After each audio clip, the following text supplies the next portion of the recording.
साथियों, जय भीम, जय संविधान। आप सभी को संत शिरोमणि रविदास जयंती की हार्दिक मंगल कामनाएं। आज हम श्री गोवर्धन पार्क में हैं, जो लंका थाना वाराणसी में है। ये सामने संत शिरोमणि रविदास जी का करीब 100 फीट की ऊंची प्रतिमा लगी हुई है।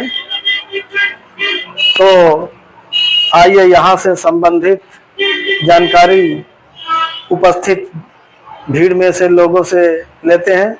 तो आइए चलते हैं भीड़ की तरफ।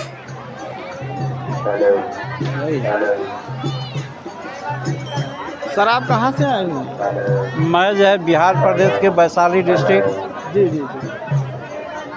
मैं प्रथम बार जो है यहाँ आया हूँ गुरु महाराज की पावन धरती पर, और देख के बहुत ही अच्छा लग रहा है। अपार जो है से खुशी हो रहा है। तो आप यहाँ से क्या संदेश देना चाहेंगे समाज को? समाज को संदेश देना चाहते हैं, जो गुरु महाराज जी का जो संदेश है, मिले रहिए मधुमक्खीरा, मतलब मधु की मक्खी जिस तरह एक छत्ता में हजारों लाखों की संख्या में रहता है, उस तरह जो है समाज के लोग मिल के रहें और शासन व्यवस्था अच्छे ढंग से हो, समतामूलक समाज का निर्माण हो, समदर्शी हो, सम विचार हो, किसी प्रकार मन में व्यभिचार नहीं हो। मुझे आने के बाद दिख रहा है यहाँ बहुत ही किसी प्रकार का कोई कदाचार नहीं है, बहुत ही पीसफुल स्थिति में है। तो सर, कार्यक्रम मैं पहली बार आया हूँ। जी जी जी। पूर्व क्या हुआ नहीं हुआ मैं नहीं बता सकता हूँ, और आने वाला समय क्या हुआ अभी वर्तमान जो है ठीक है। तो सर, मैं आपसे जानना चाहता हूँ कि जो संत गुरु रविदास जी थे, ये किसके शिष्य थे? संत गुरु रविदास जी ऐसे रामानंद स्वामी जी के और कबीर साहब भी थे। सर, रामानंद के शिष्य तो शायद नहीं है, इसलिए कि रामानंद जी ईश्वर को मानते थे। ईश्वर के मानते थे। वह समय था जिस समय शिक्षा वगैरह नहीं था, कहीं न कहीं जाके शरण गुरु आश्रम में लेना ही है और मानना ही पड़ता। और जो संत गुरु रविदास जी थे, ये विज्ञान को मानते थे, ईश्वर को नकारते थे। तो ऐसा तो नहीं लगता है। क्या कहेंगे आप? ऐसे कोई ना कोई गुरु के जो है से लोग मानते ही हैं। हम जैसे बाहर से आए हैं, मुझे आज कहीं रहना होगा तो कहीं ना कहीं जो है आश्रय लेंगे ही, या होटल हो। नहीं, फिलहाल सर, जैसे कि भगवान बुद्ध ने कोई गुरु नहीं किया था, उनको अपने आप तप करके ज्ञान प्राप्त हुआ था। तो हो सकता है ऐसा ही हो, कोई ज़रूरी नहीं है कि गुरु मिले तब भी ज्ञान हो।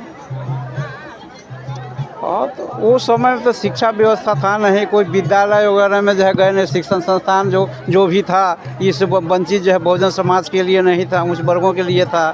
छुआछूत भेदभाव जो काफ़ी चरम सीमा पर था। यह बात जो है से 14वीं शताब्दी की है। खासकर देखा जाए सर, तो जैसे कबीर साहब थे, वो भी जो है कि किसी से ज्ञान नहीं लिए हैं। उनके भी गुरु रामानंद साहब ही नहीं सर, रामानंद जी ईश्वरवादी थे और ईश्वरवादी थे। ठीक है, मैंने जो है से कबीर में पढ़े हैं जी।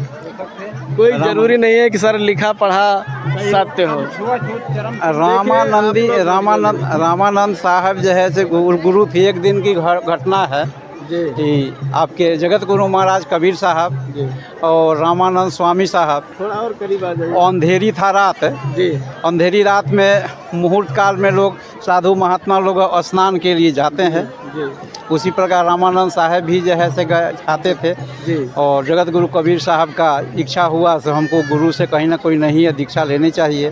तो बालक के स्वरूप में छोटा सा और गंगा घाट के आसपास ही जो लेटे हुए थे, अंधेरी रात था जी। उसमें महात्मा लोग तो खड़ाऊ पहनते हैं, वो टाइम में तो जूता चप्पल महात्मा तो कभी लकड़ी का उटका छोड़ के कुछ पहनते ही नहीं है। आज के भी जो हैं लोग, तो उनका पाँव पड़ गया उनके शरीर पर, तो जो है से कंदन हो गया, रुआई, चिल्लाने लगे। तो गुरु महाराज रामानंद स्वामी साहब देखते हैं, झांकी, अरे हम तो स्नान करके लौट रहे हैं, बच्चा कहाँ से आ गया। तो इस तरह से उठाने के लिए लपके ना, तो उनका गला से माला जो है सो उनके अथी में चला गया। रामानंद का माला उनके जो है कबीर साहब के हौले में चला गया। इधर जो है से आके हल्ला कर दिए से हमारे गुरु जो है तो रामानंद स्वामी जी है। तो रामानंद स्वामी के यहाँ तक जो है से गई बात। उनका ना मैंने तो जो है से शिष्य बनाया नहीं उनको। अच्छा ठीक है, परीक्षा हो जाए।